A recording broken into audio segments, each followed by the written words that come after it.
বৃহত্তর সিলেটের ঐতিহ্যবাহী ইসলামী শিক্ষা প্রতিষ্ঠান জামিয়া মাদানিয়া আঙ্গুরা মুহাম্মদপুর এই মাদ্রাসার পক্ষ থেকে করা হয়েছে। তাই আমি আপনাদের সামনে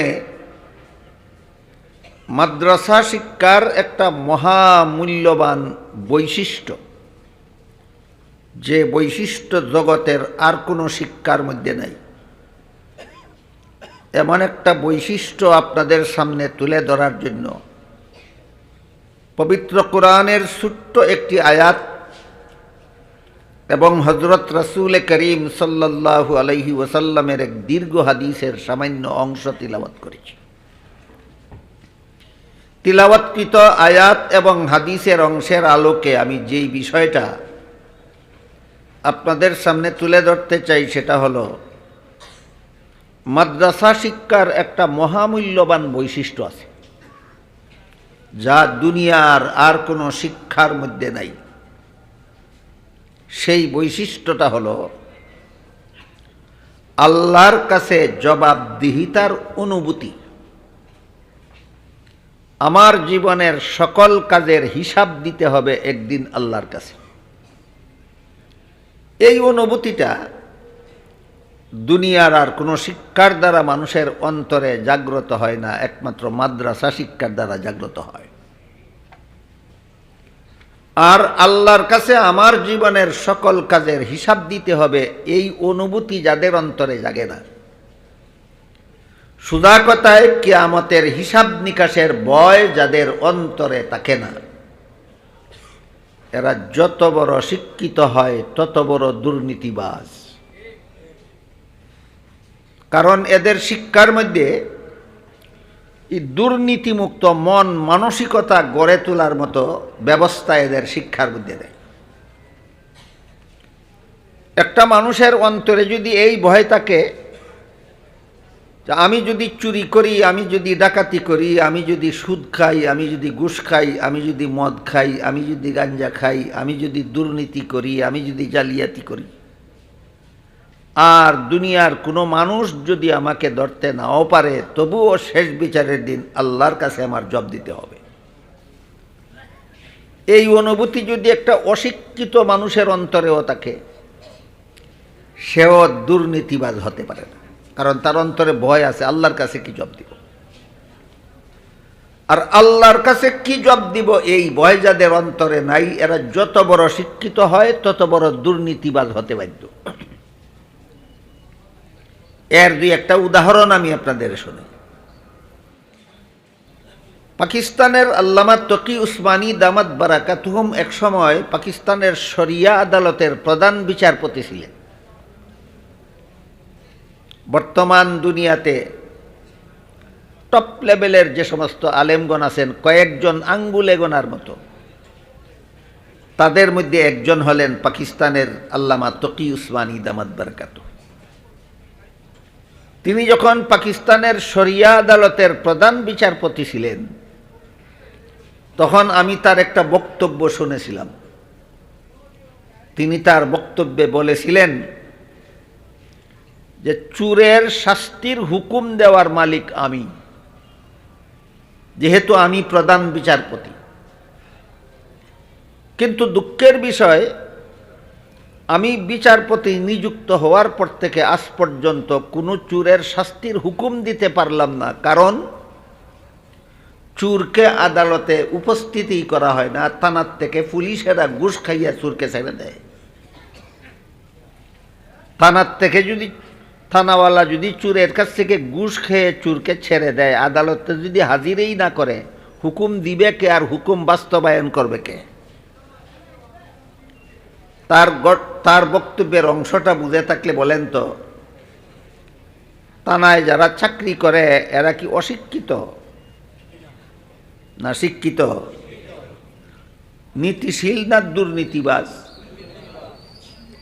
এই শিক্ষা তাদেরকে দুর্নীতির থেকে ফিরাতে পারলো না কেন? কারণ যে শিক্ষায় শিক্ষিত সে ওই শিক্ষার মধ্যে শেষ বিচারের দিন আল্লাহর কাছে কি জবাব দিব সেই ভয় নাই। এই ভয় জাগ্রত হয় না এই সমস্ত শিক্ষার দ্বারা। এই জন্য যত বড় শিক্ষিত হয় তত বড় দুর্নীতিবাজ হয়। আমাদের বাংলাদেশে কোনো থানাত কেউ ঘুষ খায় না। এরা অশিক্ষিত না শিক্ষিত? শিক্ষিতরা চুরের কাছ থেকে, শিক্ষিতরা অসৎ লোকের কাছ থেকে, শিক্ষিতরা চরিত্রহীনদের কাছ থেকে, শিক্ষিতরা ডাকাতদের কাছ থেকে ঘুষ খায় কেন? শেষ বিচারের ভয় নাই। এই তো একমাত্র কারণ। অথচ একটা মূর্খ, অশিক্ষিত মূর্খের অন্তরেও যদি এই ভয়টা থাকে যে আমি অপকর্ম করলে শেষ বিচারের দিন আল্লাহর কাছে কি জবাব দিব, তাহলে অশিক্ষিত মূর্খরাও দুর্নীতিবাজ হতে পারে না। আর এই ভয় মানুষের অন্তরে জাগ্রত হওয়ার মতো শিক্ষা দুনিয়াতে একমাত্র মাদ্রাসা শিক্ষা ছাড়া আর কোনো শিক্ষা নাই। শুধুমাত্র মাদ্রাসা শিক্ষার দ্বারাই মানুষের অন্তরে এই ভয় জাগ্রত হয় যে আমার সকল কাজ আল্লাহ দেখতেছেন। দুনিয়ার কোনো মানুষ না দেখলেও আল্লাহ দেখেন। আমি যে আয়াত তিলাওয়াত করেছিলাম, আয়াতে আল্লাহ এই কথাটাই বলেছেন, আলাম ইয়া আলাম বি আন্নাল্লাহ ইয়ারা।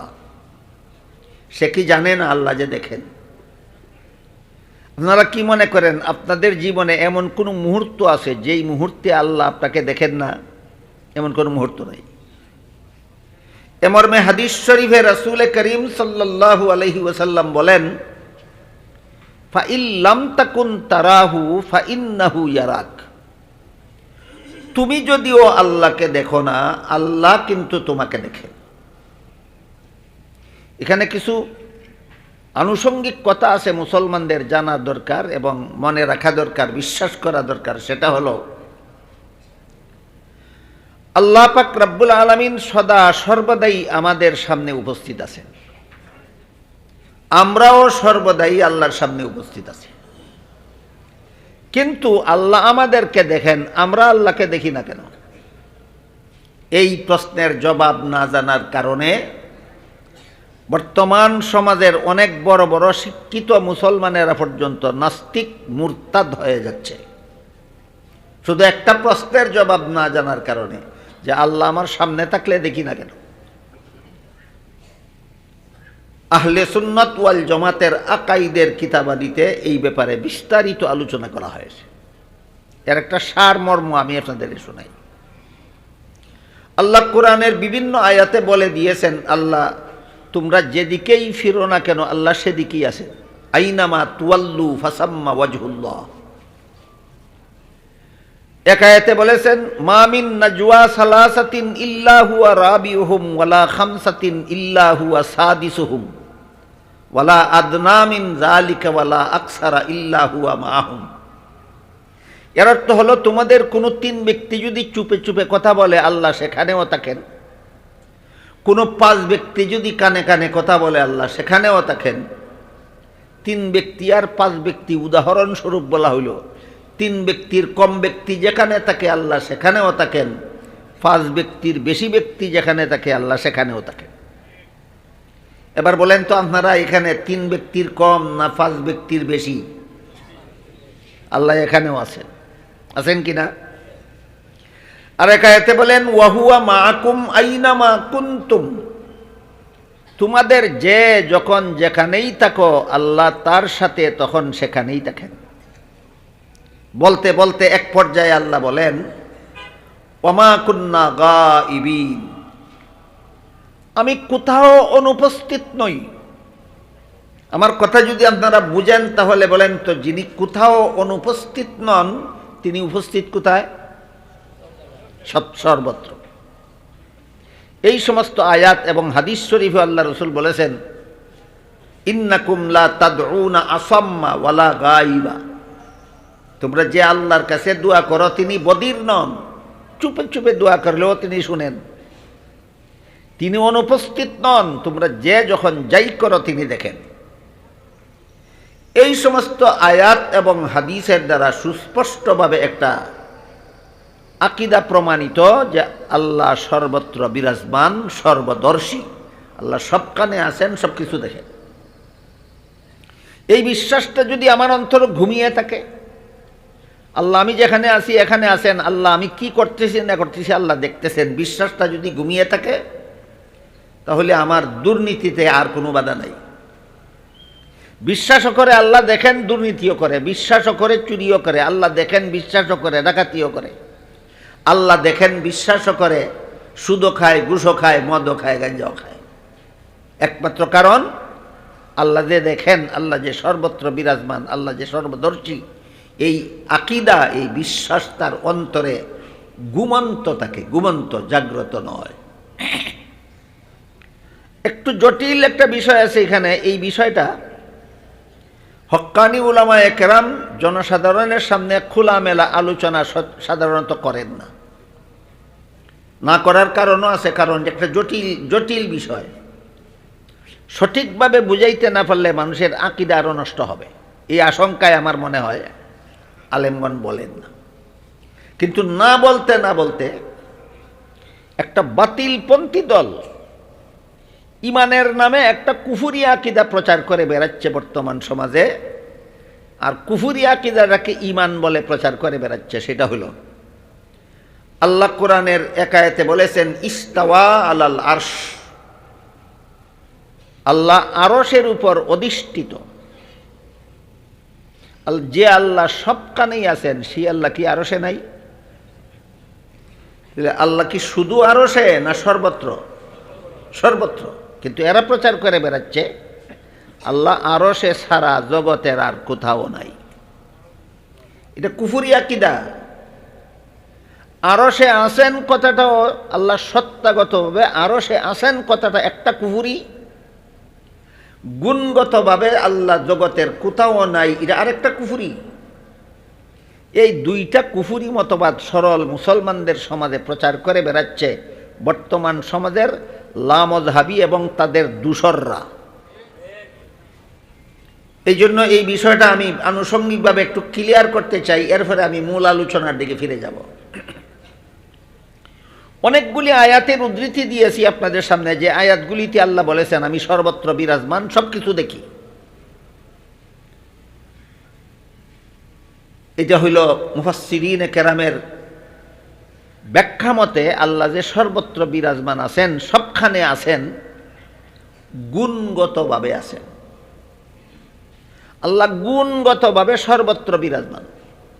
আল্লাহর গুণাবলী সমস্ত জগৎ জুড়ে ব্যাপৃত। আল্লাহর জ্ঞান সীমিত না সমস্ত জগৎ জুড়ে ব্যাপক? আল্লাহর ক্ষমতা সীমিত না ব্যাপক? আল্লাহর আধিপত্য সীমিত না ব্যাপক? এই হইল আল্লাহর এইসব গুণ। গুণগতভাবে আল্লাহ জগতের সর্বত্র বিরাজমান। যত আয়াত, যত হাদিসের দ্বারা আল্লাহকে সর্বত্র বিরাজমান সাব্যস্ত করা হয়েছে, সেখানে মনে রাখতে হবে এখানে গুণগতভাবে বলা হয়েছে। আরেকটা দিক হলো আল্লাহ সত্তাগতভাবে কোথায় আছেন, আল্লাহর অস্তিত্বটা কোন জায়গায় আছে, এটা আরেক প্রশ্ন। এই প্রশ্নের জবাবটা আরেকটু কঠিন। আপনাদের আগের থেকে আপনাদের একটু জেহেনসাজি করতে চাই, আমি মন মানসিকতা গড়ে তুলতে চাই জবটা বোঝার জন্য। বলেন তো আপনাদের কারো জানা থাকলে অতীতকালে এমন একটা সময় ছিল কিনা যে সময় জগৎ বলতে কিছুই ছিল না, শুধু আল্লাহ ছিলেন? জানেন কিনা অনেকেই? এক সময় ছিল যখন শুধু আল্লাহ ছিলেন, এছাড়া আসমান জমিন, আরশ কুরসি, লৌহ কলম, পাহাড় পর্বত, নদী নালা, মানব দানব, জিন ফেরেশতা কিছুই ছিল না, শুধু আল্লাহ ছিলেন। এমন একটা সময় অতীতে ছিল কিনা? তখন তো আল্লাহ ছাড়া স্থান বলতে কিছু ছিল না, শুধু আল্লাহই ছিলেন, আর কোনো স্থান নাই। একটু বুঝে শুনে জবাব দিবেন, তখনকার আল্লাহ কি কোনো স্থানে ছিলেন না স্থান ছাড়া? হ্যাঁ, স্থান বলতে নাই, স্থানে থাকবেন কিভাবে? যখন কোনো স্থান ছিল না তখন যে আল্লাহর অস্তিত্ব ছিল সেটা কোনো স্থানে বিদ্যমান ছিল না, স্থান ছাড়া ছিল।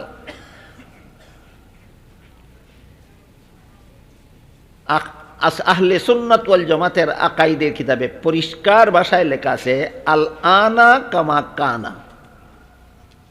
তখন আল্লাহ যেভাবে স্থান ছাড়া বিদ্যমান ছিলেন, এখনো আল্লাহ স্থান ছাড়াই বিদ্যমান আছেন।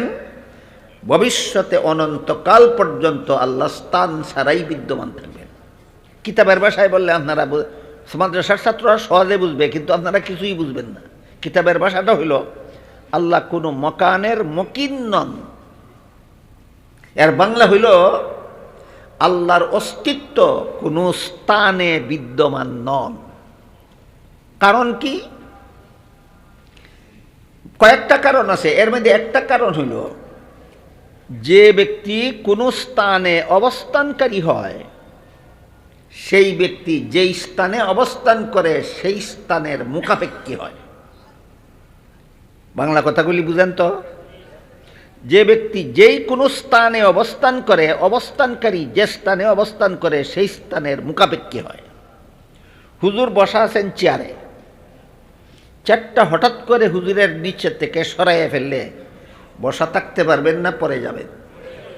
বসা থাকার জন্য তিনি চেয়ারের মুখাপেক্ষী। চেয়ারের নিচে মঞ্চ আছে, মঞ্চটা হঠাৎ সরাইয়া ফেললে চেয়ার থাকবে না, পড়ে যাবে। চেয়ারটা মঞ্চের মুখাপেক্ষী। মঞ্চটা জমিনে স্থাপন করা হয়েছে, জমিনটা সরাইয়া ফেললে মঞ্চ থাকবে না, পড়ে যাবে। তাহলে পরিষ্কার হইল কোন স্থানে অবস্থানকারী সেই স্থানের মুখাপেক্ষী হয়।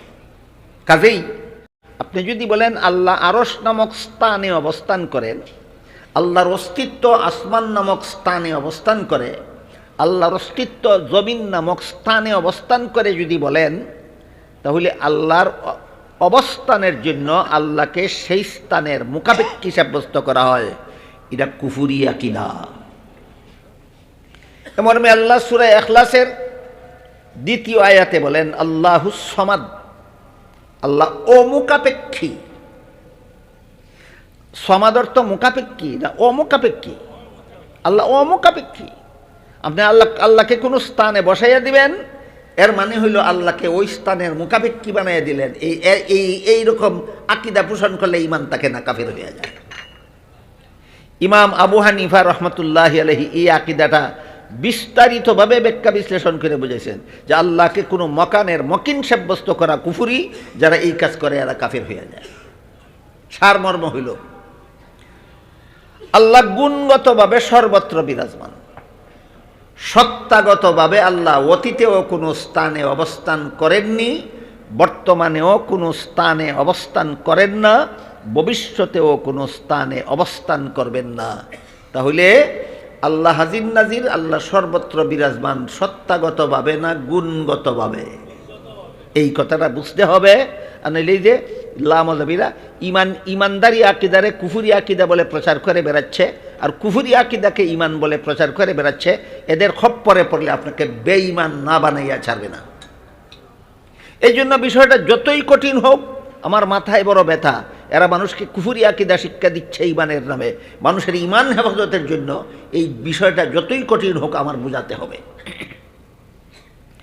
আমার এই আলোচনার সারমর্ম হইল আল্লাহ সর্বত্র বিরাজমান, সত্তাগতভাবে না গুণগতভাবে। আর আল্লাহ সত্তাগতভাবে অতীতেও কোনো স্থানে অবস্থান করেননি, বর্তমানেও কোনো স্থানে অবস্থান করেন না, ভবিষ্যতেও কোনো স্থানে অবস্থান করবেন না। আরেকটা বিষয় লক্ষ্য করেন, আল্লাহ তো এক আয়াতে বলেছেন ওমা কুন্না গায়বিন, আমি কোথাও অনুপস্থিত নই, আমি সর্বত্র উপস্থিত। যে সর্বত্র উপস্থিত হয়ে থাকলে শুধু আরশে উপস্থিত না ফাতালেও, শুধু আসমানে উপস্থিত না জমিনেও। ওরা যে বলে শুধু আরশে, অন্যখানে নাই। ইস্তাওয়া আলাল আরশ এই আয়াতের দ্বারা দলিল দিয়া কয় আল্লাহ আরশে আছেন। কিন্তু কেন শুধু শব্দটা এদের পকেটের কথা, শুধু শব্দ আয়াতের অর্থ নয়। আল্লাহ সর্বত্র বিরাজমান, যেহেতু আরশেও আছেন, ফাতালেও আছেন, আসমানেও আছেন, জমিনেও আছেন, সর্বত্রই আছেন। কিন্তু তুমি শুধু আরশে আছেন আয়াতটা মানো, আর সর্বত্র বিরাজমান যত আয়াতে বলা হয়েছে একটাও তুমি মানো না। তাহলে তুমি কোরআনের একটা আয়াত মানো, অনেকগুলি আয়াত মানো না। এটা ইহুদিদের কুস্বভাব, মুসলমানের চরিত্র নয়। ইহুদিদের এই কুস্বভাবের বিবরণ দিয়ে আল্লাহ কোরআনে বলেন আফাতুমিনুনা বিবাদিল কিতাবি ওয়া তাকফুরুনা বিবাদ ফামা জাযাউ মান ইয়াফআলু যালিকা মিনকুম ইল্লা খিজিয়ুন ফিল হায়াতিদ দুনিয়া ওয়া ইয়াউমাল কিয়ামাতি ইউরাদ্দুনা ইলা আশাদ্দিল আযাব ওয়া মাল্লাহু বিগাফিলিন আম্মা তা'মালুন। এর অর্থ হলো আল্লাহ বলেন তোমরা কি আল্লাহর কিতাবের একাংশ মানবে আর একাংশ মানবে না? যে আয়াতে আরশে আছেন বলেছেন সেই আয়াত মানবে, যে আয়াতে আসমানে আছেন বলেছেন সেই আয়াত মানবে না, যে আয়াতে বলেছেন জমিনে আছেন সেই আয়াত মানবে না, যে আয়াতে বলেছেন সর্বত্র আছেন সেই আয়াত মানবে না। তোমার আকীদা আর ইহুদিদের কুফরি আকীদায় কোনো পার্থক্য নয়। এবার আমি আমার মূল আলোচনার দিকে ফিরে যাই। আল্লাহ সর্বত্র বিরাজমান, গুণগতভাবে সব কানে আছেন, সব কিছু দেখেন। কাজেই আল্লাহ যে আমাকে সদা সর্বদা দেখেন, সর্বদাই আমার সাথে আছেন। আমি যখন যেখানে থাকি আল্লাহ সেখানেই তখন আমার সাথে থাকেন। আমি কোন সময় কি করি না করি আল্লাহ দেখেন, কোন সময় কি বলি না বলি আল্লাহ শোনেন। বলেন তো এই কথাটা আপনারা বিশ্বাস করেন কিনা? আল্লাহ সর্বদাই আমাকে দেখেন। আল্লাহ যে আমার সামনে আছেন, রাসূল বলেন জিবরিল একটা প্রশ্ন করেছিলেন, প্রশ্নের জবাবে রাসূল বলে দিয়েছিলেন আনতা আবুদাল্লাহা কাআন্নাকা তারাহু। এই হাদিসের বিভিন্ন বর্ণনা সূত্র আছে। কোনো বর্ণনা সূত্রে উল্লেখ আছে তাবুদা শব্দ, কোনো বর্ণনা সূত্রে আছে তামালা শব্দ, কোনো বর্ণনা সূত্রে আছে তাফআলা শব্দ। সবগুলির সারমর্ম হলো আল্লাহ সদা সর্বদা তোমার সামনে আছেন। বলেন তো আল্লাহ আমাদের সামনে আছেন কতক্ষণ? বলুন সর্বক্ষণ। আল্লাহ আমাদের সামনে আছেন কতক্ষণ? সর্বক্ষণ। প্রশ্ন হলো দেখি না কেন? এই প্রশ্নের জবাব না জানার কারণে বড় বড় শিক্ষিত মুসলমানরা নাস্তিক হয়ে যাচ্ছে এবং আপনাদেরকে তাদের শয়তানি যুক্তিগুলি বোঝাচ্ছে। একদিকে এই বদ্দিন লামাযাহিদের আক্রমণ থেকেও আপনাদের ঈমান হেফাজতের দায়িত্ব হক্কানি উলামায়ে কেরামের, অপরদিকে নাস্তিকদের শয়তানি কুযুক্তির থেকেও আপনাদের ঈমান হেফাজতের দায়িত্ব হক্কানি উলামায়ে কেরামের। এতক্ষণ এই বদ্দিন লামাযাহিদের কুফরি আকীদা সম্পর্কে আলোচনা করলাম। এখন নাস্তিক বেদিনদের সম্পর্কে বলি। এরা বলে আল্লাহ যদি থাকতেন অবশ্যই আল্লাহকে দেখা যেত, না হয় অন্তত যন্ত্রে ধরা পড়ত। দেখা যায় না, ধরা যায় না, ছোঁয়া যায় না, যন্ত্রে ধরা পড়ে না, এমন আল্লাহর অস্তিত্ব বিশ্বাস করা যায় না। কাজে আমাদের বোঝা দরকার রাসূল আল্লাহ যদি আসেনই তাহলে আমরা দেখি না কেন? এই প্রশ্নের জবাব হইল আল্লাহকে দেখার জন্য মানুষের চোখে যে পরিমাণ পাওয়ারের দরকার, দুনিয়ার জীবনে কোনো মানুষের চোখে আল্লাহ ইচ্ছা করেই সেই পরিমাণ পাওয়ার দেন না। দেখেন আপনারা আমার কথা বুঝলেন কিনা? আল্লাহকে দেখার জন্য একটু বেশি পাওয়ারের চোখের দরকার। যে পরিমাণ পাওয়ার চোখে থাকা দরকার, এই পরিমাণ পাওয়ার দুনিয়ার জীবনে কোনো মানুষের চোখে আল্লাহ ইচ্ছা করেই দেন না। এই জন্য দেখি না। কেন দেন না? দিলেই তো দেখতাম। হ্যাঁ অবশ্যই, যদি আমার চোখে আল্লাহকে দেখার মতো পাওয়ার দিতেন আমি দুনিয়াতেই আল্লাহকে দেখতাম। কিন্তু দেন না কেন? না দেওয়ার কারণ হলো আল্লাহকে দেখে ঈমান আনলে ঈমান কবুল হয় না, না দেখে ঈমান আনলে ঈমান কবুল হয়। কাজেই দুনিয়ার জীবনে আমার চোখে আল্লাহকে দেখার মতো পাওয়ার না দিয়ে আল্লাহ আমাকে বঞ্চিত করলেন না, ঈমান কবুল হওয়ার ব্যবস্থা করলেন। এই কথাটা কি সমস্ত মুসলমানের জানা এবং জীবন ভর মনে রাখা দরকার নয়? যে দুনিয়ার জীবনে আল্লাহকে দেখার মতো পাওয়ার আমার চোখে না দিয়া আমার ঈমানটা কবুল হওয়ার ব্যবস্থা করেছেন।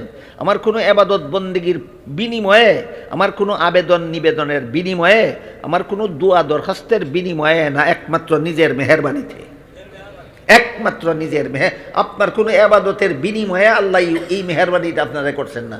আপনার কোনো ইবাদত বন্দেগীর বিনিময়ে নয়, আপনার কোনো দোয়া দরখাস্তের বিনিময়ে নয়।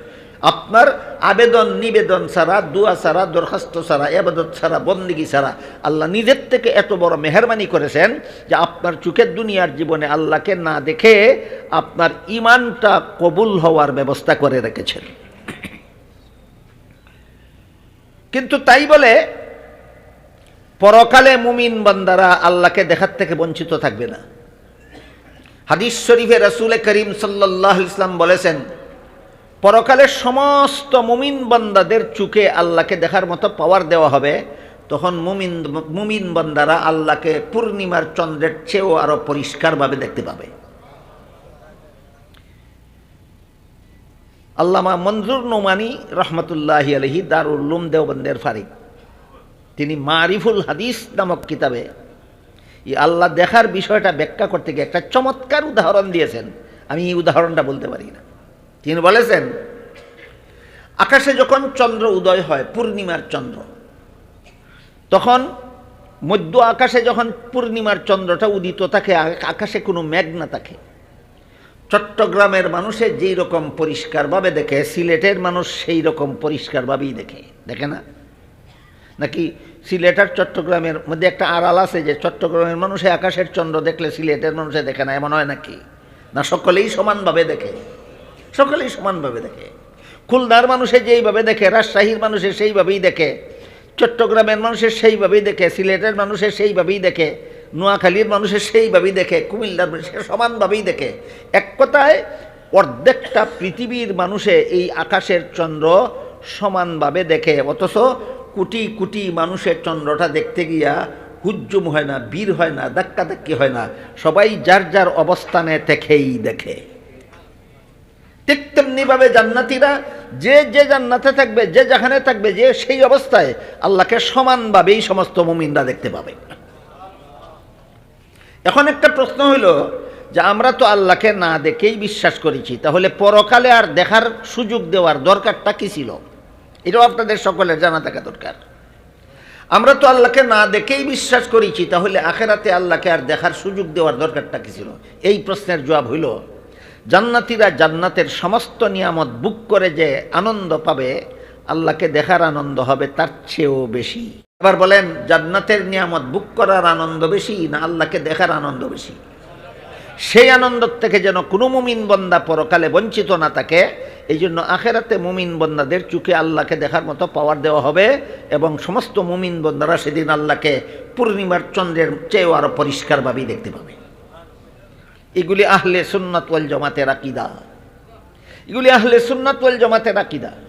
কিন্তু আমাদের সমাজে গুড়ার ডিমও আহলে সুন্নাত ওয়াল জামাতের আকীদা শিক্ষা দেয় না, খালি কয় আমরা সুন্নি, আমরা সুন্নি। কয় কি এক দলে? না কয় না। তোমরা কি গুড়ার ডিম বুঝিয়া সুন্নি? কোন গুড়ার ডিম জানেও না, বুঝেও না, মানে না, খালি কয় আমরা সুন্নি। বলেন তো, যেই লোকটা কেরাসিন বেছে, আতরের গন্ধও তার কাছে নাই, হে যদি কয় আমি আতরওয়ালা, সত্যই আতরওয়ালা না কেরাসিনওয়ালা, আতর নামের দুঃখাবাজ। ঠিক তেমনিভাবে যাদের জিন্দগির আগাগুড়া সম্পূর্ণ বেদাতে ভরা, এরা যদি কয় আমরা সুন্নি, এরা সুন্নি নয়, এরা বেদাতে ভরা সুন্নি নামের দুঃখাবাজ। আগে তো এই সুন্নি নামের বেদাতি দুঃখাবাজ পাওয়া যেত, আজকাল কাসিমি উপাধিদার এই বিদাতিও পাওয়া যায়। দেওবন্দ মাদ্রাসায় লেখাপড়া করছে, নিজের নামের সাথে কাসিমি উপাধি লেখে, আর বক্তৃতার মধ্যে কয় রসুলের জন্মের দিন পিপিলিকার পালেও জশ্নে জুলুসে ঈদে মিলাদুন্নবী করেছিল। ধিক্কার তোর কাসিমি উপাধিতে, কোন গাদায় কুছিল তোরে দেওবন্দ মাদ্রাসা পড়তে রে? একটা বক্তব্যের দ্বারা সমস্ত উলামায়ে দেওবন্দের নাকে চুনকালি লাগাই দিছে এই গর্দব। এটা একমাত্র গাঞ্জা কুড়ি কথা ছাড়া আর কিছু নয়।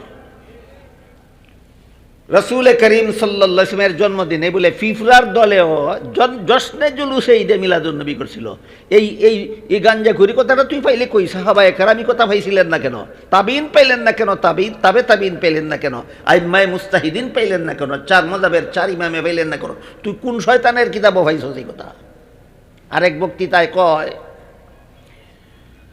কাসিমি উপাধি দেওবন্দের সাথে বলে লেখাপড়া করছে। বক্তৃতার মধ্যে কয় সমস্ত জগৎবাসী সৃষ্টি হয়েছে আল্লাহর ইচ্ছায়, আর রাসূল সৃষ্টি হয়েছে নিজের ইচ্ছায়। ইমান রইছে নি? দেওবন্দ মাদ্রাসাত পড়লেও কুফরি করলেও কাফির হইতো না? কাসিমি উপাধি ধারণ করলেই বেদাত করলেও বেদাতি হবে না? উপাধির দ্বারা ইমান হয় না, উপাধির দ্বারা আহলে সুন্নাত ওয়াল জামাত হয় না। সুন্নতে রাসূল আর জামাতে সাহাবাকে আদর্শ মাপকাঠি বিশ্বাস করলে আহলে সুন্নাত ওয়াল জামাত হয়। তো আহলে সুন্নাত ওয়াল জামাতের আকীদা হলো দুনিয়াতে আল্লাহকে দেখা যাবে না কেন? এই পাওয়ারের অভাব রইল কেন? আল্লাহর একটা বিশেষ মেহেরবানির কারণে। আখিরাতের জীবনে আল্লাহকে দেখা যাবে, তখন পাওয়ার দেওয়া হবে। এই সবগুলি আহলে সুন্নাত ওয়াল জামাতের আকীদা, এগুলি বুঝতে হবে, জানতে হবে, মানতে হবে। কাজেই আমরা যে বিশ্বাস করি আল্লাহ সর্বদাই আমাদের সামনে আছেন, আমার দৃষ্টিশক্তির অভাবে দেখি না। কিন্তু আমি যে সর্বদা আল্লাহর সামনে আছি, আল্লাহরও কি দেখার গুণে কোনো অভাব আছে? তাহলে আল্লাহ তো আমাকে সর্বদাই দেখেন। এই তত্ত্বটাই হাদিস শরীফে আল্লাহ রসুল কান্না আর ফাইন্না শব্দের দ্বারা বুঝেছেন।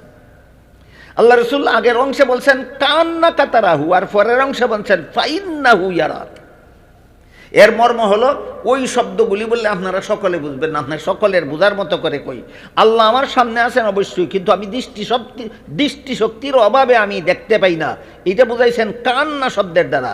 আর আমি যে আল্লাহর সামনে আছি, আল্লাহর দেখার গুণে বিন্দু মাত্র অভাব নাই, তে আল্লাহ সর্বদাই আমাকে দেখেন, এইটা বুঝাইছেন আল্লাহ ফাইন্নাহু ইয়ারাক শব্দের দ্বারা। এবার মূল আলোচনার দিকে যাই। এতক্ষণের আলোচনার দ্বারা আমরা বুঝতে পারলাম যে আমরা যে সদা সর্বদা সকলেই আল্লাহর সামনে আছি এবং আল্লাহ অহরহ সদা সর্বদাই আমি কোন সময় কোন মুহূর্তে কোন কাজ করি, কোন সময় কোন কথা বলি, আল্লাহ দেখেন এবং শুনেন। এই বিশ্বাস আছে তো সবার? এবার বলুন, আমি যদি বিশ্বাসই করি আল্লাহ আমাকে দেখতেছেন, চুরি করি কোন সাহসে? আমি যদি বিশ্বাস করি আল্লাহ আমাকে দেখেন, ডাকাতি করি কোন সাহসে? আমি যদি বিশ্বাস করি আল্লাহ আমাকে দেখেন, সুদ খাই ঘুষ খাই কোন সাহসে? আমি যদি বিশ্বাস করি আল্লাহ আমাকে দেখেন, তাহলে আমি মদ খাই গাঞ্জা খাই কোন সাহসে? আমি যদি বিশ্বাস করি আল্লাহ আমাকে দেখেন, তাহলে দুর্নীতি জালিয়াতি করি কোন সাহসে? এই প্রশ্নের একমাত্র জবাব, আমাদের বিশ্বাস ঘুমন্ত। বিশ্বাস আল্লাহ দেখেন বিশ্বাস করে, কিন্তু বিশ্বাস ঘুমাইয়া রয়েছে। কথাটা বোঝানির লাগে আমি একটা উদাহরণ দিই। ধরেন আপনার দেওয়াল ঘেরা বাড়িতে রাত্রে যেন চোর ঢুকতে না পারে, এই জন্য আপনি একজন বেতনভোগী পাহারাদার গেইটে বসাইয়া রাখলেন সারা রাত। এবার বলুন, পাহারাদার বসা থাকা অবস্থায় চোর কি বাড়িতে ঢুকতে পারবে? পারবে? পারবে না। কিন্তু এই পাহারাদার যদি সারা রাত আপনার গেইটের সোফায় বসে বসে ঘুমায়, চোর বসা আছে কিনা? চোর বসা আছে কিনা? আছে। কি করে? ঘুমায়। বলুন না, চোর আরে চোর না, পাহারাদার। পাহারাদার বসা আছে কিনা? আছে। কি করে? ঘুমায়। এবার চোর ঢুকতে পারবে কিনা? এবার আপনারা বলুন, পাহারাদার বসা আছে, চোর ঢুকবে কিভাবে? যেহেতু পাহারাদার ঘুমায়। ঠিক তেমনিভাবে আমাদের ইমানে আছে আল্লাহ আমাকে দেখতেছেন, আমি চুরি করি কিভাবে? আমার ইমান ঘুমায়। বুঝাতে পারলাম? বুঝা থাকলে বলুন তো, আমাদের সমাজের বেশিরভাগ মুসলমানের অন্তরে ইমান জাগ্রত না অন্তরের ইমান ঘুমায়? ইমান রে ঘুম পারে এতইয়া মুমিনে চুরিও করে, ডাকাতিও করে, জিনাও করে, বেবিচারও করে, সন্ত্রাসও করে, সব কিছুই করে। কেন? তার ইমান ঘুমায়। এই ঘুমন্ত ইমান জাগ্রত যখন হবে, আর এই ঘুমন্ত ইমানকে জাগ্রত করার আর কোনো শিক্ষা দুনিয়াতে নাই একমাত্র মাদ্রাসা শিক্ষা ছাড়া। ঘুমন্ত ইমানকে জাগ্রত করলে না চুরি করার সাহস থাকে, না ডাকাতি করার সাহস থাকে, না সুদ খাওয়ার সাহস থাকে, না ঘুষ খাওয়ার সাহস থাকে, না মদ খাওয়ার সাহস থাকে, না গাঞ্জা খাওয়ার সাহস থাকে, না দুর্নীতির সাহস থাকে, না জালিয়াতির সাহস থাকে। এর একটা উদাহরণ দিয়ে শুনেন। হযরত ইউসুফ আলাইহিস সালামের সাথে জিনা করার জন্য জুলেখা একটা খাস কামরায় নিয়ে গেল, রাজকীয়ভাবে সাজানো কামরা। ইউসুফ এবং জুলেখা ছাড়া দুনিয়ার আর কোনো মানুষ সেখানে ছিল না। ইউসুফ সেই কামরায় ঢুকে দেখলেন কামরার একপাশে পর্দা দ্বারা কোনো একটা কিছু ঢেকে রাখা হয়েছে। ইউসুফ আলাইহিস সালাম জুলেখাকে জিজ্ঞাসা করলেন, কামরার একপাশে পর্দা দিয়া কিতা ডাকিয়া রাখছো? জুলেখা কয়, যে মূর্তিটার পূজা করি এটা ডাকিয়া রাখছি। ইউসুফ আলাইহিস সালাম বলেন, তুমি তো এটার পূজাই করো, ডেকে রাখলে কেন? জুলেখা বলে, এখন আমি তোমার সাথে জিনা করব। মূর্তির সামনে জিনা করতে আমার লজ্জা হয়, এই জন্য মূর্তিটা ডেকে রেখেছি। ইউসুফ জিজ্ঞেস করলেন, মূর্তির সামনে জিনা করলে কি মূর্তি দেখে? আমরা কি বলে করেন? ইউসুফ জিজ্ঞাসা করলেন, আমার সাথে জিনা করার জন্য মূর্তি ডাকছস, না ডাকলে কি, না ডাকিয়া জিনা করলে কি মূর্তি দেখবো? জুলেখা কয়, না, এটারে ডাকলেও দেখে না, না ডাকলেও দেখে না। ইউসুফ জিজ্ঞাসা করলেন, তাহলে ডাকার দরকার কি ছিল? এটারে তো ডাকলেও দেখে না, না ডাকলেও দেখে না। জুলেখায় তখন কয়, যদিও আমার মূর্তি না ডাকলেও দেখে না, কিন্তু যে কারিগরে মূর্তিটা বানাইছে তার চোখের মধ্যে দেখার ভঙ্গি দিয়ে বানাইছে। আমরা সিলেটি ভাষায় কয়, যেমন বোঝা যায় চাইতাকছে। বুঝানি যাব কল, যেমন বোঝা যায় চাইতাকছে, এই ভঙ্গিটার কারণেই আমার লজ্জা হয়। তখন ইউসুফ আলাইহিস সালাম বলেন, এই জুলেখা, তোর মূর্তির চোখের মধ্যে শুধু দেখার ভঙ্গি আছে, আসলে দেখে না, তারপরেও যদি এটার সামনে আমার সাথে জিনা করতে তোর লজ্জা হয়, আমার আল্লাহ যে আসলেই দেখে সেই আল্লাহর সামনে তোর সাথে জিনা করতে কি আমার লজ্জা হয় না? বুঝে থাকতে বলুন তো, আল্লাহ আমারে দেখে এই বিশ্বাসটা ইউসুফ আলাইহিস সালামের অন্তরে ঘুমন্ত ছিল না জাগ্রত ছিল? আর তাহলে আমি একটু আপনাদেরকে বুঝাইতে পারলাম, আল্লাহ আমাকে দেখে বিশ্বাস ঘুমন্ত থাকলে ওই ঘুমন্ত পাহারাদারের মতো বাড়ি চুরি হয়, আর বিশ্বাস জাগ্রত থাকলে ইউসুফ আলাইহিস সালামের মতো সুন্দরী প্রধানমন্ত্রীর সুন্দরী স্ত্রীর সাথে জিনা করতেও সাহস থাকে না। এই বিশ্বাস ঘুমন্ত থাকলে কি হয় আর জাগ্রত থাকলে হয়, দুইটা উদাহরণ আপনাদেরকে বুঝাইতে পারলাম। অনুরূপভাবে আরেকটা উদাহরণ শোনাই। আল্লাহ দেখতেছে, আল্লাহ আমাকে সদা সর্বদা দেখে, কাজেই আল্লাহ আমি যে অপকর্ম করব, আল্লাহর নিষিদ্ধ কাজ করব, শেষ বিচারের দিন আল্লাহর কাছে কি জবাব দিব, এই ভয় অন্তরে জাগ্রত না থাকলে ইমানও রাখবো, মুমিনও থাকবো, আবার সকল রকমের গুনার কাজও করব। আর এই ভয় অন্তরে জাগাইয়া তুললে কোনো রকমের গুনার কাজের সাহস থাকে না।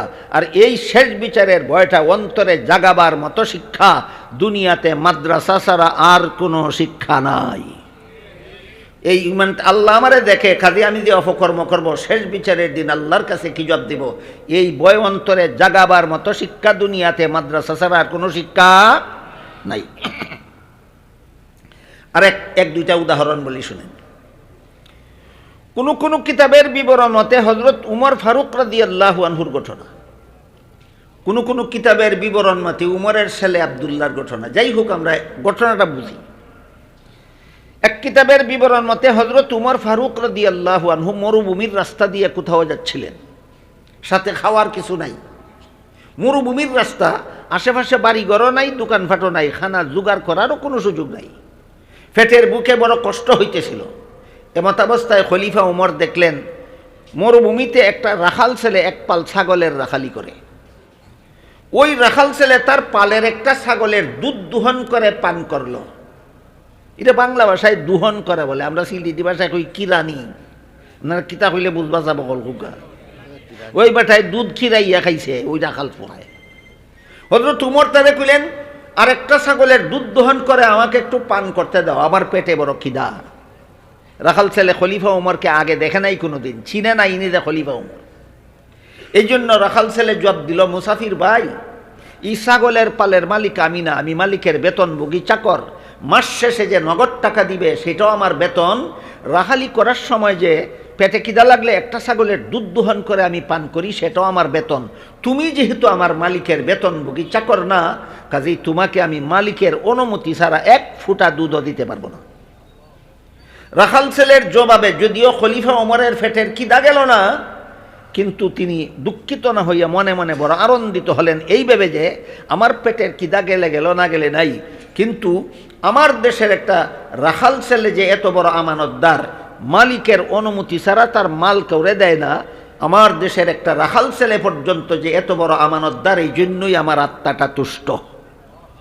কিন্তু সে আমাকে আমানতদারির কারণে এই কথা বলল না, আমাকে ধোঁকা দেওয়ার জন্য বললো, এটা তাকে পরীক্ষা করতে হবে।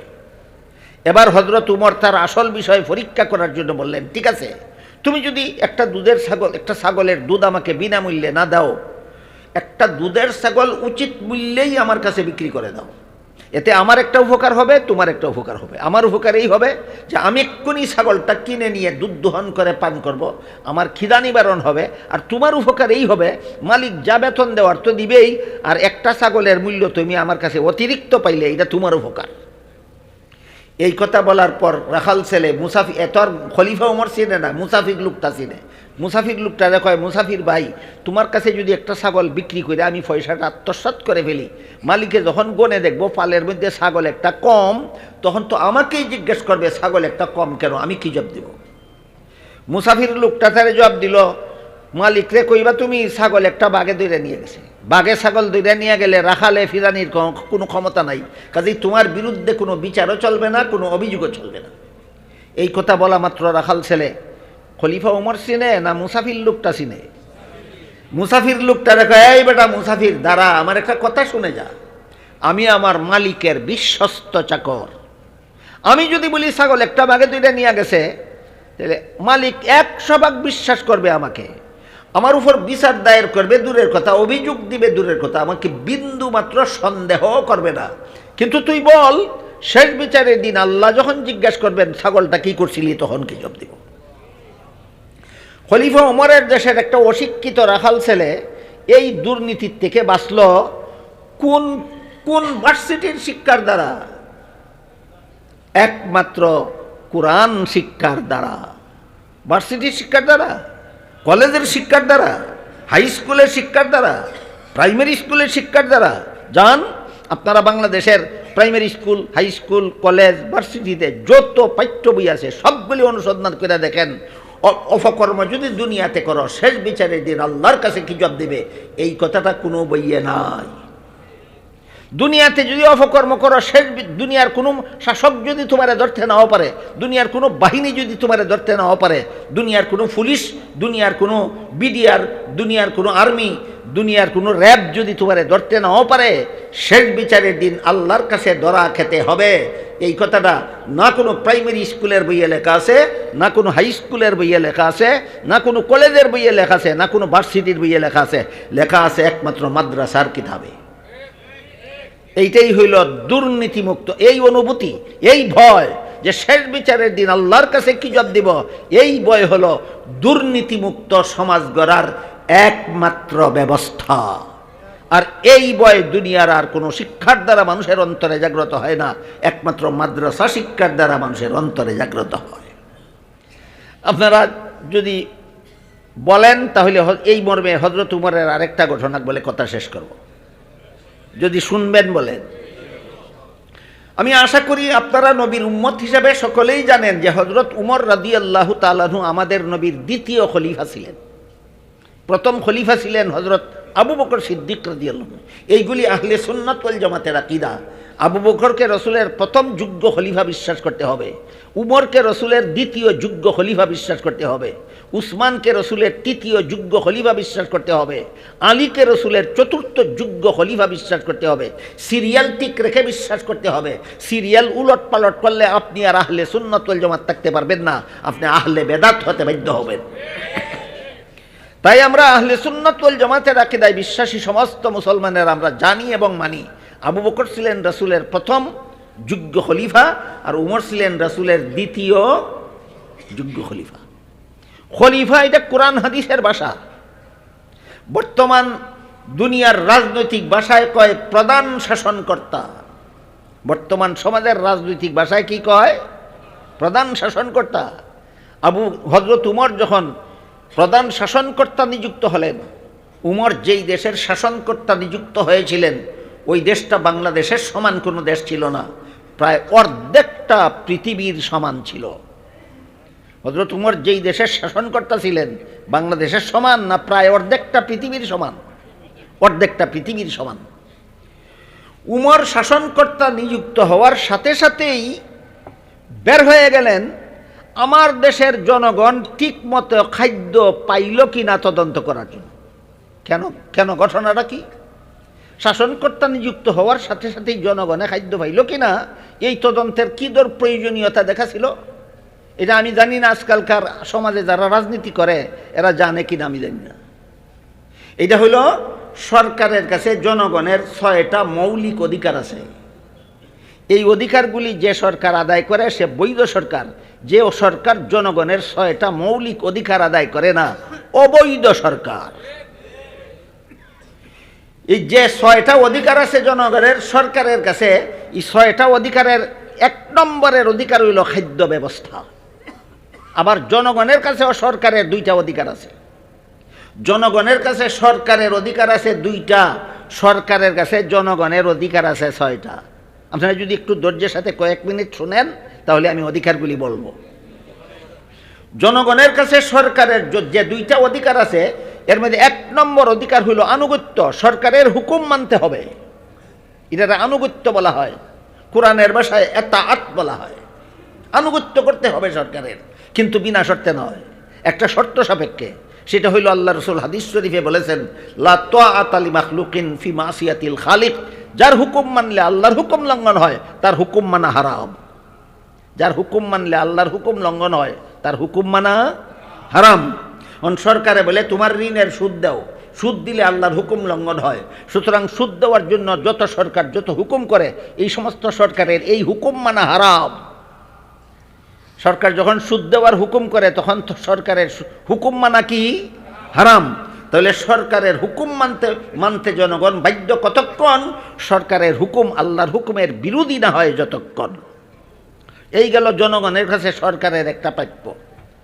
আরেকটা প্রাপ্য হইল, সরকার যদি জনকল্যাণমূলক কোনো কাজ করে, সরকার যদি দেশের উন্নয়নমূলক কোনো কাজ করে, তাহলে সেই কাজে সরকারকে সাধ্যমতো সহযোগিতা করা, জনগণের সহযোগিতা পাওয়ার অধিকারী সরকার।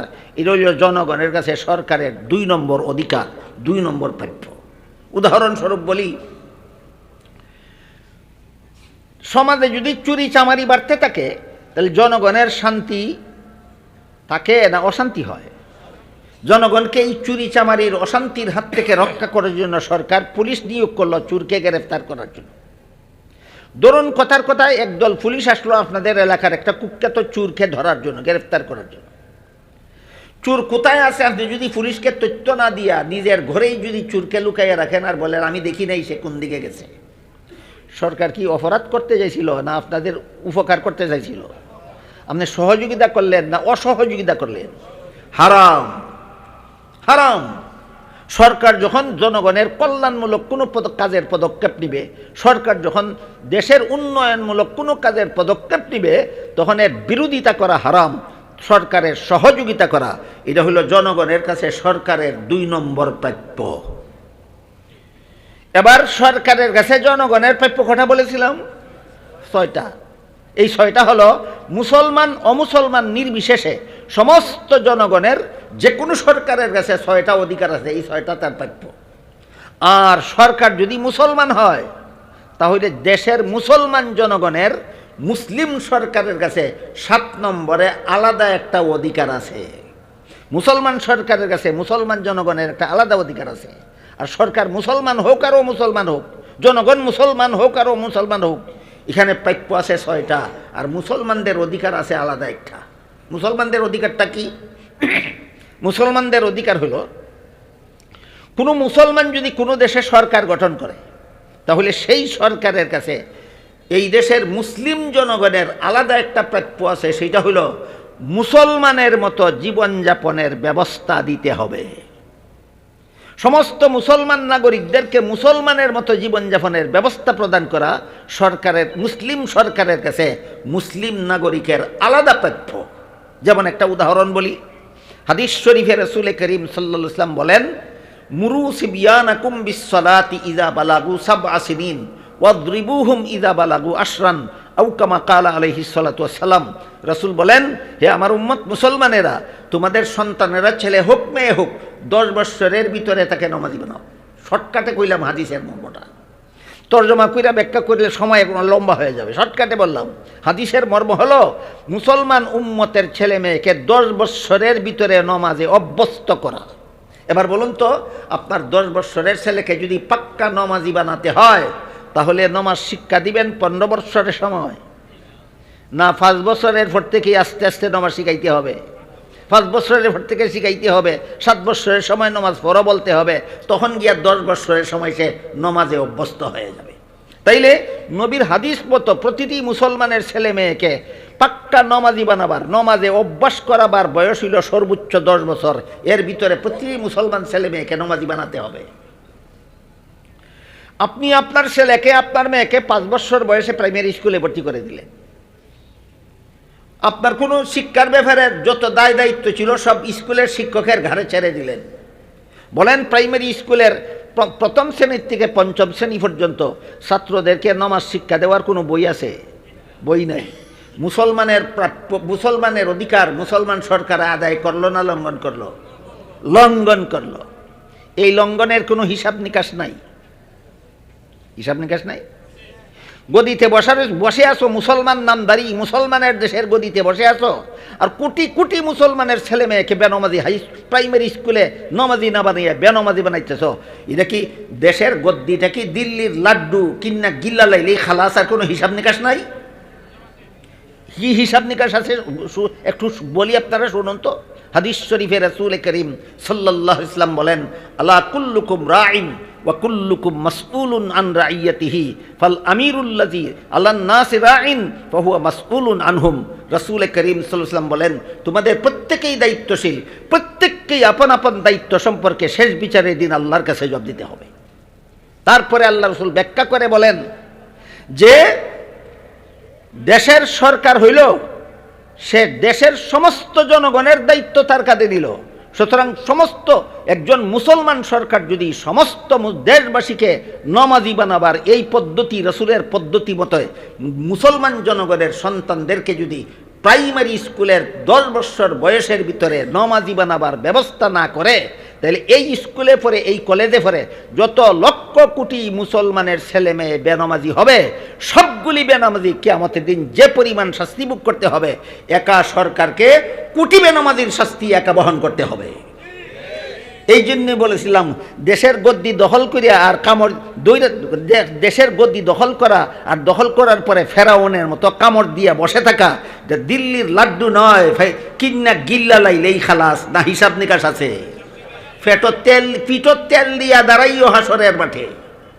যে সমস্ত সরকারের দল মুসলমান হওয়ার দাবি করো আর প্রাইমারি স্কুলের মুসলমান ছেলে মেয়েদেরকে নমাজ শিক্ষা দেওয়ার ব্যবস্থা না করো, পিঠের তেল দিয়া দাঁড়াইও হাসরের মাঠে। কোটি কোটি স্কুলের যত ছাত্রছাত্রীকে, কোটি কোটি ছাত্রছাত্রীকে যে বেনমাজি বানাইছো এই নাস্তিক্যবাদী শিক্ষা ব্যবস্থার মাধ্যমে, কোটি কোটি বেনমাজির যে পরিমাণ শাস্তি একা সরকারকে বহন করতে হবে কিয়ামতে, সেই পরিমাণ শাস্তি।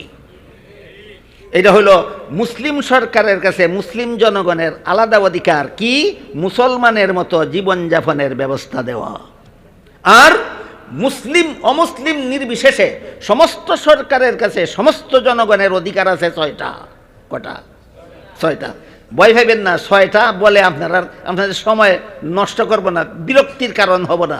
6টা তালিকা শুধু বলে দেব, আর প্রথম নম্বরেরটা শুধু হযরত উমরের ঘটনাটা বলেই আমার কথা শেষ করে দেব। সরকারের কাছে দেশের সমস্ত জনগণ, মুসলমান হোক আর অমুসলমান হোক, সমস্ত জনগণের 6টা অধিকার আছে। 1 নম্বর খাদ্য ব্যবস্থা, এটা 1 নম্বর মনে রাখবেন, খাদ্য ব্যবস্থা। দেশের সমস্ত জনগণ খাদ্য সংগ্রহ করার ব্যবস্থা পাইল কিনা এটা সরকারে দিতে হবে। যদি গৃহস্থী করে খাদ্য সংগ্রহ করতে পারে তারে গৃহস্থীর ব্যবস্থা করে দাও, যদি ব্যবসা করে খাদ্য সংগ্রহ করতে পারে তারে ব্যবসার ব্যবস্থা করে দাও, যদি চাকরি করে খাদ্য সংগ্রহ করতে পারে তারে চাকরির ব্যবস্থা করে দাও। আর যদি না আছে গৃহস্থীর ব্যবস্থা, না আছে চাকরির ব্যবস্থা, না আছে ব্যবসার ব্যবস্থা, তাহলে বিনা চাকুরিতে ভাতা দিয়া তার খাদ্য সরবরাহের ব্যবস্থা করা সরকারের কাছে জনগণের অধিকার।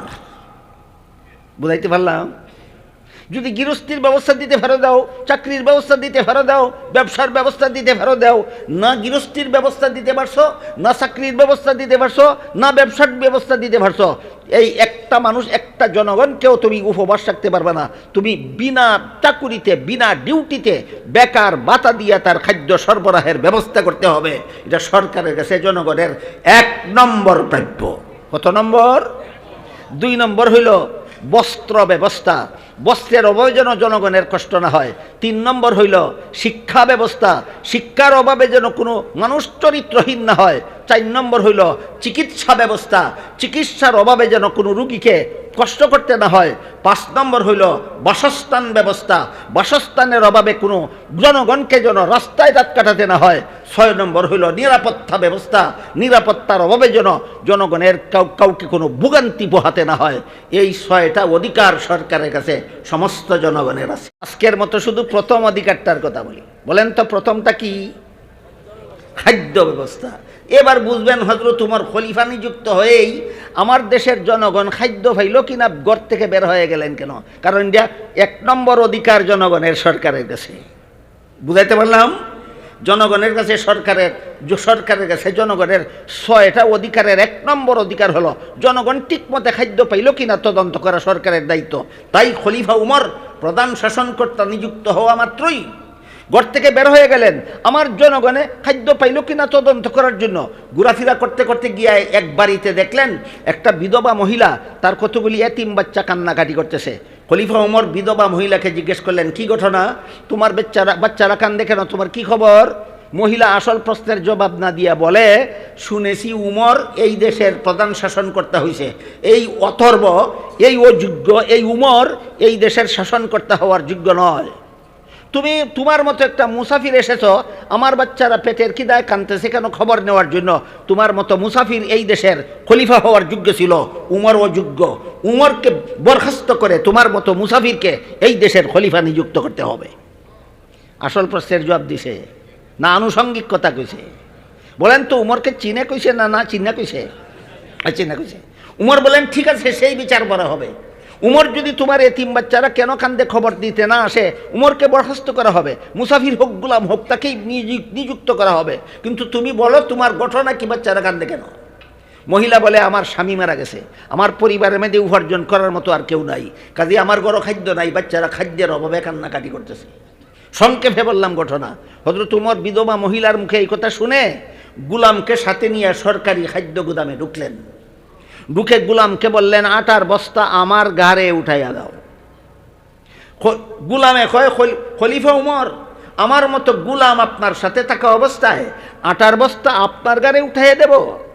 খলিফা উমর গুলামকে পাল্টা প্রশ্ন করলেন, এই গুলাম, কাল হাসরের বিচারে আল্লাহ যখন জিজ্ঞাসা করবেন, যেই দেশের শাসনকর্তা উমর ছিল সেই দেশের একটা বিধবা মহিলার এতিম বাচ্চা এক রাতে উপবাসী ছিল কেন, জবাবটি দিবে? বলেন তো উমরের অন্তরে যেই ভয় ছিল, বর্তমান দুনিয়ার সরকারদের অন্তরে যদি সেই ভয়টা থাকতো, তাহলে জনগণ না খাইয়া আর সরকারে ঘি খাইয়া মরত। তাইলে এই জনগণ মরে না খাইয়া আর সরকার মরে ঘি খাইয়া কোন কারণে? শেষ বিচারের দিন আল্লাহর কাছে কি জবাব দিব? এই বয়েদের অন্তরে জাগ্রত হয় না। কেন জাগ্রত হয় না? যত ডক্টরেট লাভ করেছে, যত উপাধি লাভ করেছে, যত শিক্ষা গ্রহণ করেছে, একটার দ্বারাও শেষ বিচারের ভয় অন্তরে জাগ্রত হয় না। শেষ বিচারের ভয় একমাত্র মাদ্রাসা শিক্ষার দ্বারা অন্তরে জাগ্রত হয়। খলিফা উমরের যখন প্রশ্ন করলেন, শেষ বিচারের দিন আল্লাহ যখন জিজ্ঞাসা করবেন, খলিফা উমর যেই দেশের প্রেসিডেন্ট ছিল সেই দেশের একটা বিধবা মহিলার এতিম বাচ্চা এক রাত্রে উপবাসী ছিল কেন, জবাব তুই দিবি? গুলামে কয়, না হুজুর, এত বড় কঠিন প্রশ্নের জবাব আমি কেমনে দেব? তখন খলিফা উমর বলেন, তাহলে বোঝা গেল দায়িত্বটা তোর না, দায়িত্বটা আমার। আমার দায়িত্বটা আমাকে পালন করতে দে। তোরকে হেরে গেল গুলাম বাধ্য হইয়া আটার বস্তা খলিফা উমরের ঘাড়ে উঠাইয়া দিল। অর্ধেকটা পৃথিবীর শাসনকর্তা আটার বস্তা ঘাড়ে নিয়ে বিধবা মহিলার বাড়ির দিকে চললেন লেবারের মতো, আর গুলাম খলিফা উমরের সাথে খালি হাতে চলল নবাবের মতো। কিসের মতো? নবাবের মতো। বাড়িতে গেলেন, বস্তা খুলাইলেন, রুটি তৈরি করাইলেন, রুটি শেখাইলেন, বাচ্চাদেরকে রুটি খাওয়াইয়া হাসি মুখে হাসি ফুটাইয়া যাওয়ার সময় বিধবাকে বলে গেলেন, আগামীকাল অফিস টাইমে খলিফা উমরের অফিসে যাইবা, তোমার নামে এই যতদিন পর্যন্ত তোমার পরিবারের সদস্যরা উপার্জন করার যোগ্য না হয় ততদিন পর্যন্ত সরকারিভাবে তোমার পরিবারের খাদ্য ব্যবস্থা করার জন্য বেকার ভাতা মঞ্জুর করে দেওয়া হবে। এটাই সরকারের কাছে জনগণের 1 নম্বর প্রাপ্য। এই প্রাপ্য কি আমাদের বাংলাদেশের 18 কোটি জনগণের সবাই পায়? কেন পায় না? কারণ আপনারা ঠিক মতো খাদ্য সরবরাহ করলে লক্ষ লক্ষ কোটি কোটি টাকা চুরি কইরা বিদেশ নিয়ে বাড়িঘর বানানো যাবে না। এই না আসল কাহিনীটা? এই চুরি কেন আর এই জনগণের প্রথম অধিকার থেকে এদেরকে বঞ্চিত করা কেন? একমাত্র কারণ গদি যে ফেরাউনের মতো ভাইছে, কিয়ামতের দিন যে আল্লাহর কাছে জবাব দিব সেই কথার আর ভয় নাই। এই জন্য শেষ বিচারের ভয় যদি অন্তরে থাকে না, যত বড় গদিওয়ালা হবে তত বড় ফেরাউন হতে বাধ্য। শেষ বিচারের ভয় যদি অন্তরে থাকে না, যত বড় শিক্ষিত হবে তত বড় দুর্নীতিবাজ হতে বাধ্য। আর শেষ বিচারের ভয় অন্তরে জাগাবার মতো আর কোনো শিক্ষা দুনিয়াতে নাই, একমাত্র মাদ্রাসা শিক্ষা ছাড়া। পরের দিন সকালে বিধবা মহিলা খলিফা উমরের অফিসে গিয়া দেখে, গত রাত্রে যে মুসাফির বেটার কাছে খলিফা উমরের বদনাম কইছিল, ইলা ওই খলিফা উমর। বুঝলানি সাব হল কাহিনীটা? গিয়া দেখে গতকাল যে মুসাফির বেটার কাছে খলিফা উমরের বদনাম কইছিল, কইছিল ইটা খলিফা হওয়ার যোগ্য না। গিয়া দেখে ইটা ওই খলিফা উমর। খলিফা উমর খাদ্যমন্ত্রীকে নির্দেশ দিলেন, যতদিন পর্যন্ত এই বিধবা মহিলার এতিম বাচ্চা উপার্জনে সক্ষম না হয় ততদিন পর্যন্ত তাদের নামে বেকার ভাতা মঞ্জুর করে দাও। এটা সরকারের কাছে জনগণের 1 নম্বর প্রাপ্য। এই জন্য আমি আমাদের সমাজে যারা রাজনীতি করেন মেহরবানি করে অনুরোধ করে বলবো, রাজনীতি যে করেন আর নির্বাচন তো সামনে, বুট যারা বেশি পাইবে তারাই তো সরকার গঠন করবে, বুট যারা পাইবে তারাই তো সরকার গঠন করবে। যদি আমার জনগণকে যদি সঠিকভাবে খাদ্য সরবরাহের ব্যবস্থা করতে না পারি, উমর বলে গেছেন কিয়ামতের দিন আল্লাহর আদালতে আসামির কাঠগড়ায় দাঁড়িয়ে জবাবদিহি করতে হবে। এই কথা মনে রেখে যেন রাজনীতি করেন। এই কথা যদি মনে না থাকে তাহলে আপনাদের রাজনীতি আর আপনাদের অতীত রাজনীতিবিদদের রাজনীতিতে কোনো পার্থক্য থাকবে না। এই যুগের ফেরাউনে আর সেই যুগের ফেরাউনে কোনো পার্থক্য থাকবে না। আল্লাহ আপনাদের আমাদের সবাইকে এই মাদ্রাসা শিক্ষার মহামূল্যবান বৈশিষ্ট্যটা অনুধাবন করার তৌফিক দান করুন, যে একমাত্র মাদ্রাসা শিক্ষার দ্বারা মানুষের অন্তরে শেষ বিচারের ভয় জাগ্রত হয়, আর শেষ বিচারের ভয় জাগ্রত হওয়াটাই হইল একমাত্র দুর্নীতি মুক্ত সমাজ গড়ার ব্যবস্থা। আল্লাহ আমাদের সবাইকে উপলব্ধি করার তৌফিক দান করুন, আমিন। সুবহান রাব্বিকা রাব্বিল ইজ্জাতি আম্মা ইয়াসিফুন ওয়া সালামুন আলাল মুরসালিন ওয়ালহামদুলিল্লাহি রাব্বিল আলামিন।